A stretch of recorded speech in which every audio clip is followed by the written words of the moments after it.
I have two little ones, so.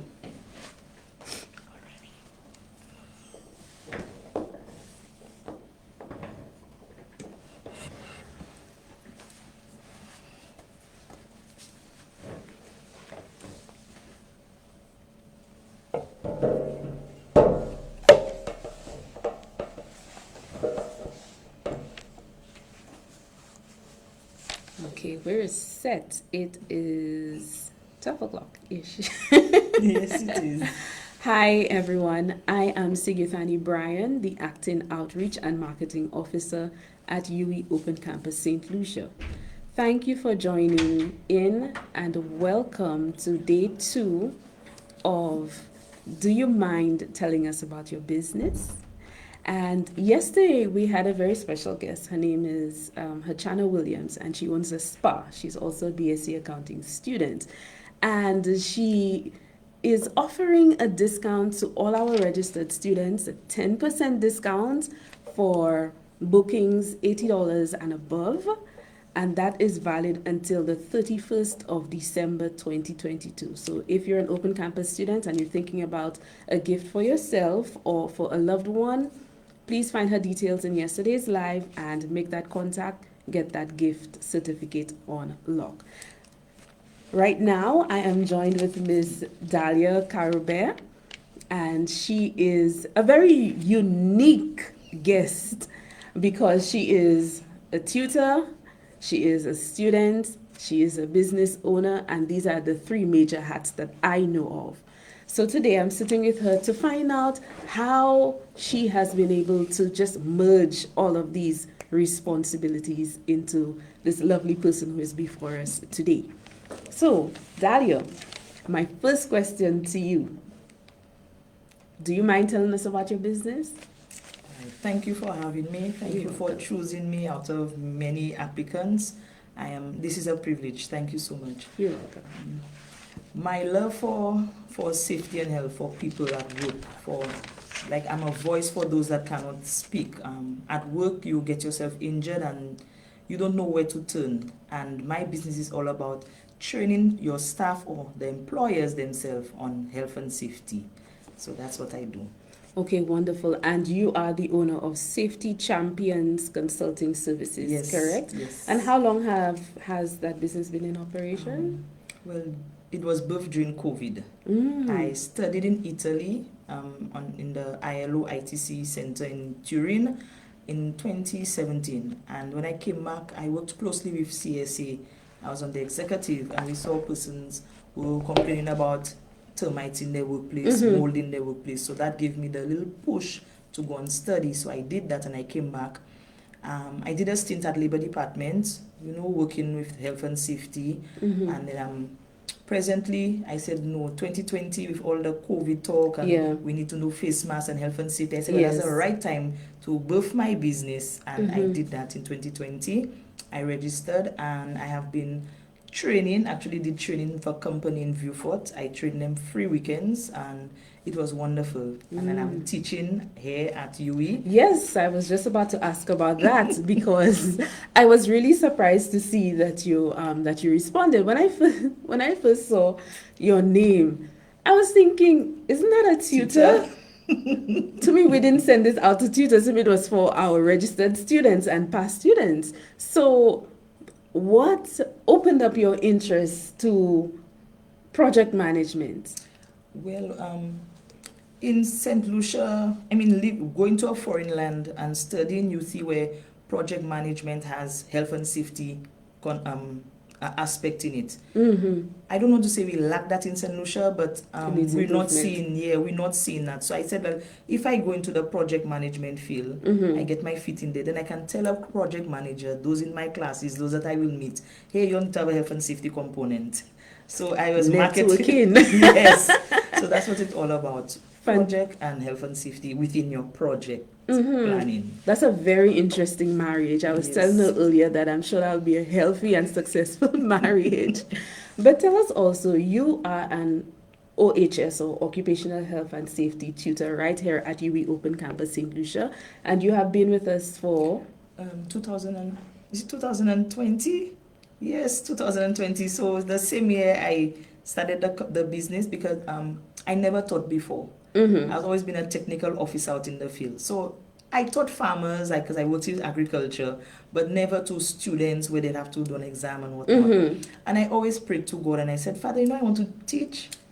And then when I got the opportunity to teach, I took it, and I'm still lecturing. I still have a class tonight at 5:30. I have a class. Yes. So which one came first? Did you launch your business first, or were you a tutor first? I was a tutor first, and it gave me the confidence now to go into my own business where I will be training, because I'm training my students, so I can train my clients. So it was wonderful. That was actually paved the way for the business. I understand. And in terms of OHS, what would you say is your favorite aspect of, let's say, being a tutor and that entire experience? What is your favorite aspect of it? I love to use the term OSH eyes. I have my students to enter a room, like you right there, you can look around you and look with health and safety glasses, health and safety eyes. What is wrong in this room? I should have considered that before she walked in. Yes, because I entered the room, and first of all, I don't want to give you, but this is what I ask my students to do. Yes, you enter your home, you enter your supermarket, you enter any business place, scan the place with your OSH eyes. And then you'll see what needs to be improved, corrected, yes, and improved. So that's what it's. So when my students leave, Miss, yesterday I went to my home and I changed certain aspects at my home. It was so easy to do, Miss. I never realized that was a risk. So that's one of my joys when my students actually tell me, Miss, right now I watch everything with my OSH eyes. So I tell them, don't take my term, that's mine.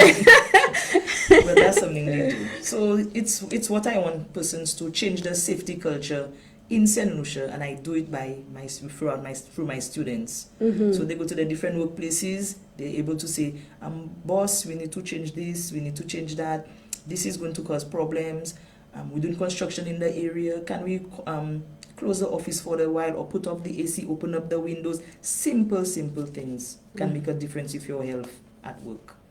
Now she's saying this, and I'm thinking, I don't have any OSH eyes.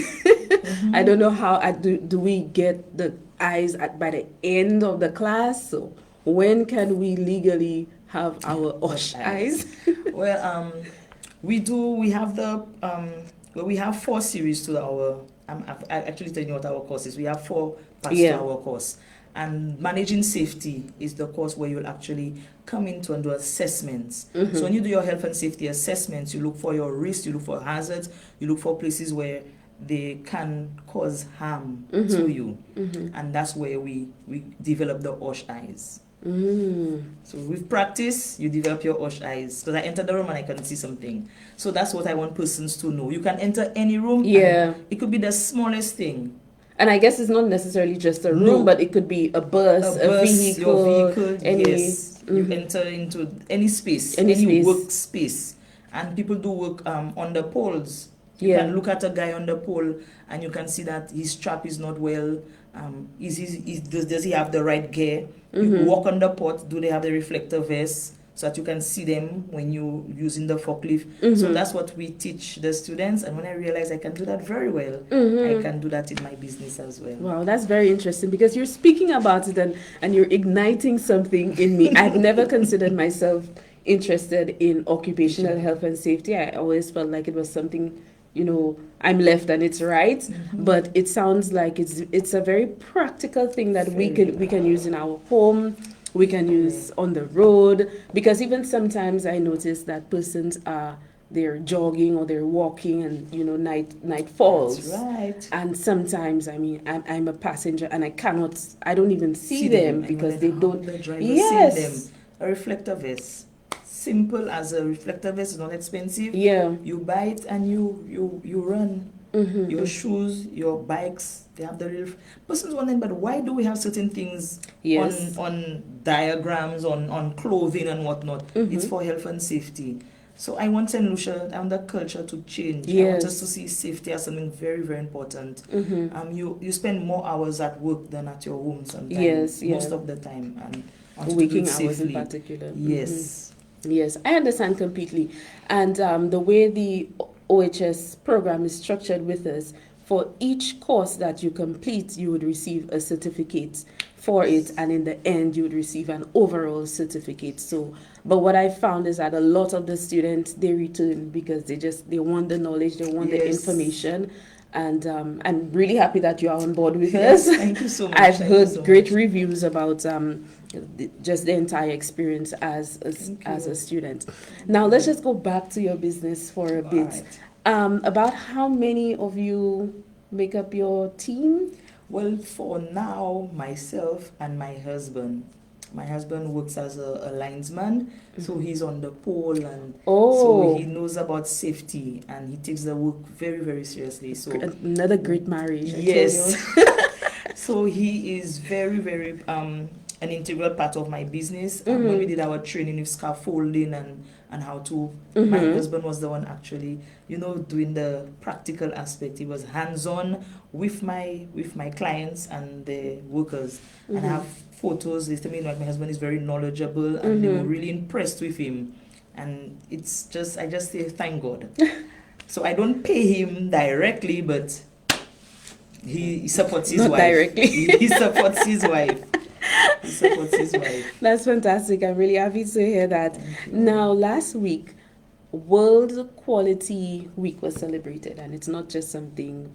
Well, we recognized it. We sent out a lot of information to our stakeholders regarding fun facts that they did not necessarily know about UE at the time. But yeah, it was also celebrated globally. That's something that was celebrated globally. So in light of that, what do you think, or how important do you think it is to obtain a quality education from UE? It's important. It's not just having a certificate, but it's your mindset change. It changes your mindset. And like you rightly said, I just spoke to you about just OSH eyes. And then you'll be like, let me go and find out a little more about OSH. Yes. Then you look at her course content, you know that it's closer. Yes. And then you'll realize that it is for life. I see persons, they don't take it serious. I mean, if you get, let's say, dust, you're inhaling dust every day, using cement and whatnot with no mask. Later down, 10 years, 20 years down the line, you might end up with lung cancer. I'm not saying because of cement you will get lung cancer, but I'm just using that an example of the effects later down the road. And when you get educated on that, and you as a health and safety individual in your workplace, you have your title is health and safety officer. You now can prevent those things from occurring to your employees presently and in the future. And not just the employee, but their family.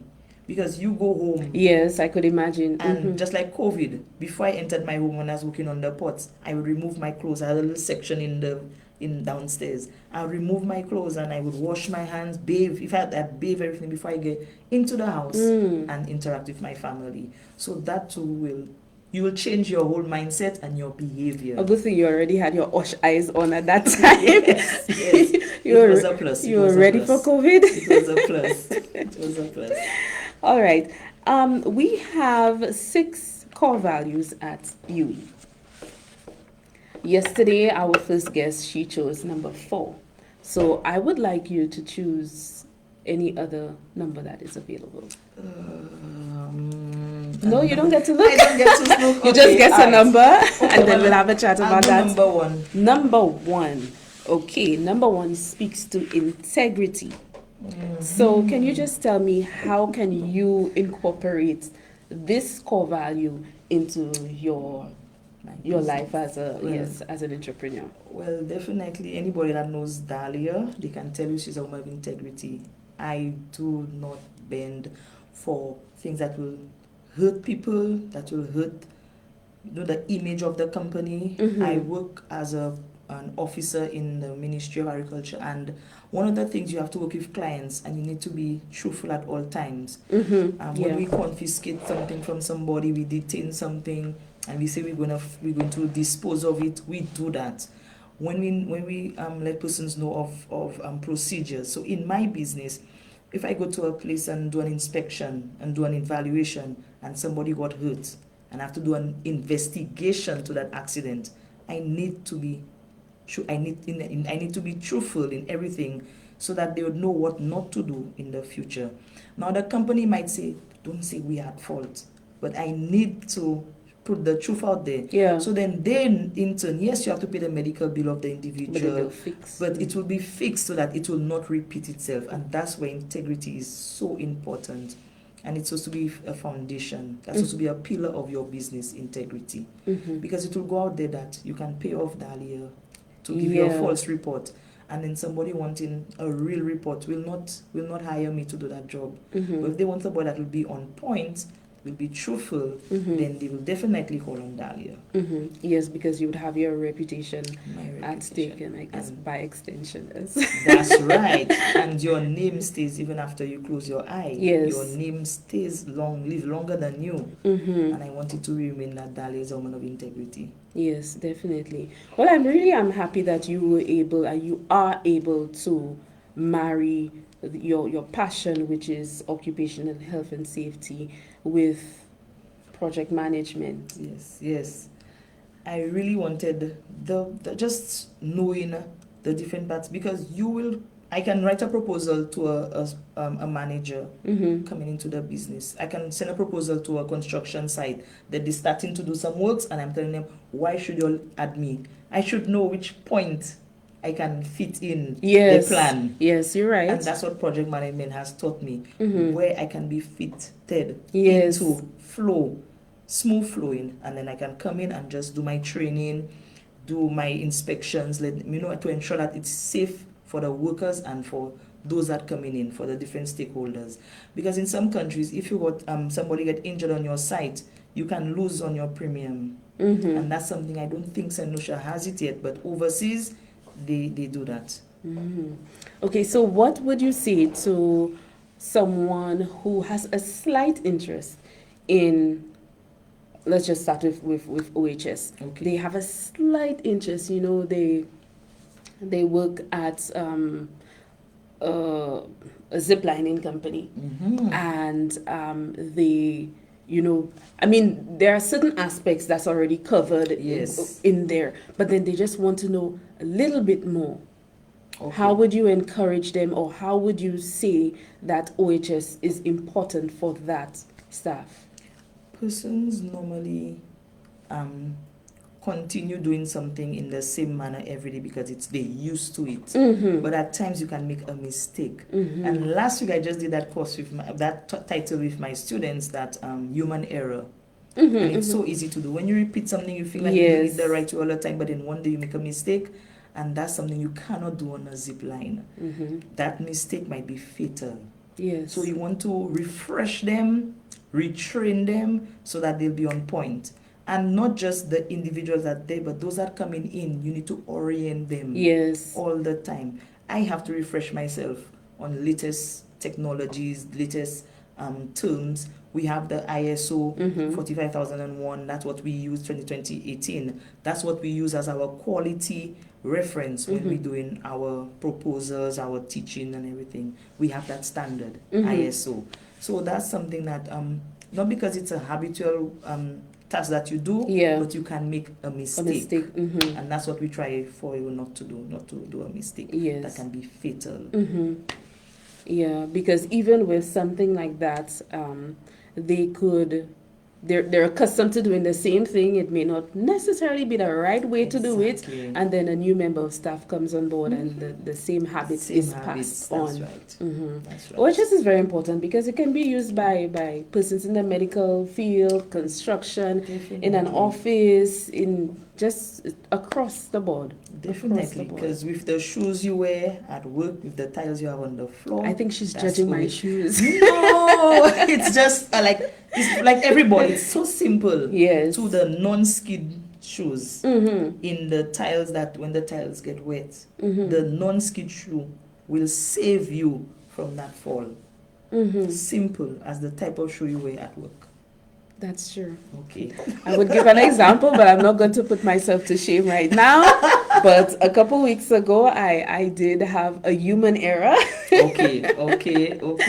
And let's just say my knee was able to tell the story. So, Alright. but you're right in terms of things, just a simple adjustment, Simple. just that extra dollar to buy proper shoes. Let me tell you, not even shoes. Let's talk about air quality. That's what a lot of persons discuss in your office. You have 6 persons breathing the same air. Yeah. We all our windows closed, AC blowing.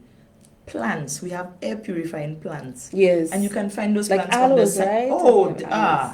You find it on the side of the road. Just pot it and put it in that room. You have the snake plant. You have ivies. You have ferns. Well, maybe that's another thing you can add to your company, the plants to help purify rooms. Oh, definitely. I did a showcase 2 weeks ago with Safa Louis, and I portrayed my business. And my 2 points was PPEs on the construction site and air purifying plants to put in your home. And it drew a lot of persons to the table. You selling the plants? No, I'm just going to tell you the plants you can use in your homes, in your offices to purify the air. I think you can consider something. And it's very interesting that you said that, because I can recall having a conversation with someone some time ago, and they insisted that plants do not belong in your living room. And they just thought they had that mentality that plants should be outside. Well, NASA can tell you no, because NASA did a very big research on that, and they actually identified 29 plants that are on point. Yes, on remove formaldehyde, benzene, and different chemicals in the air by just placing them in your room. I have a friend of mine, my hairdresser. I place plants in her salon. She has snake plants and ivies in the salon right now. And person like, why you have plants? And then you can feel the difference. And she has an AC. So we want to filter the air as much as possible for when your clients come in, that your clients can be relaxed. I really am appreciating this talk, because she's speaking and I'm listening actively. Yes. But I could see where I could apply what you're speaking about in terms of my office, and hair, my shoes, home, she's back on my shoes. And things of the sort. So it's not just, OHS is not just a matter of sitting in a classroom, whether online or face-to-face, and just getting the theoretical aspect and not being able to apply it. You can apply it as soon as you walk out the door. As soon as every class, like when we start class, students, what did we do last class? Did you have an example? Did you get an experience of it at work? Miss, I experienced that for true. Miss, that was so easy. I never saw it like that. And that's what gives me the pep to continue lecturing. I love it. And I thank you again. And I want to say it here, I thank you for the opportunity to lecture my passion. That is so sweet. That's fantastic, because actually we have OHS again next semester and project management, and registration is open until December 6th. It's open until December 6th. You go to open.uwi.edu/st_Lucia, and you go to the left, you'll find the list of our short courses right there. Apply for OHS. I think she has convinced me. I just have to find the time to get it done. But I really am interested in that course based on this conversation with you. And it's amazing too, because as a member of staff at UWI Open Campus, I see a list of courses and I'm just taking it at face value sort of thing, reading here and there about it. But then just knowing how practical it is, it's amazing. And also with project management is open for registration as well, in order to start in January next year. And of course, you have been able to use it in a very practical way as well. Project management is an excellent course. And in fact, our revised BSc management programs, they now incorporate project management in it. It's important. It is important. It is important. You can use project management to plan a party, to plan your vacation, to plan redesigning your room, adding making breakfast, it is just part. That's why with the courses here, they tell you continue learning education, because you will remember it and you'll use it daily. You will use it daily. You don't have to go into a project of building a house, but just a project of planning a party, your child's birthday party, your anniversary. you can use that. Yes. And health and safety in everything. Health and safety is in everything. I'm expecting our numbers to go up for OHS because you will probably see me registered in your class No next problem. semester. You are welcome. Okay, Dalia, we're now winding down. So would you like to say anything to our audience in terms of your business, where persons can reach you, your contact number, your website, etc.? All right then. You guys can find me on LinkedIn, Safety Champions Consulting. Same name on Facebook. My website is under construction, but it's safetychampionsconsulting.com. Oh, it's actually under construction? It's under construction, yes. Uh-huh. And my telephone number is 758-720-6565. I do training, I do tutoring. I have a student that is studying in a university that needs help, and I am actually tutoring that individual. So I can do private lessons for persons that want to further their education. I don't hold information. I love to share. I love people to be able to make the decisions, safe decisions at work. I am a woman of integrity. I will not report you to your employer. If you have any issues that you want to bring up and want me to ask, how can I work around it at work, because you are the one that is being affected. You can call me, you can WhatsApp me. Your employer will not know that you did that. I just want to thank everybody. I want to thank Yui, and I want to thank those that will be coming to next semester, coming to the course. You are welcome. Thank you very much for choosing us. And I am happy that you selected the right core value. I think it just matched. It just matched your integrity. It was perfect for you. So thank you again for joining us today for this brief conversation. Thank you for having me. You're most welcome. And to you, our viewing audience, I look forward to you joining us again tomorrow at noon. I think tomorrow we'll be having 2 guests, one at noon and another one at 4 p.m. And again, they are past or current students who double up as an entrepreneur. So come to find out how their open campus knowledge has helped positively implement or impact or influence their lives as an entrepreneur. So join us again. I'll see you. Bye. Bye-bye.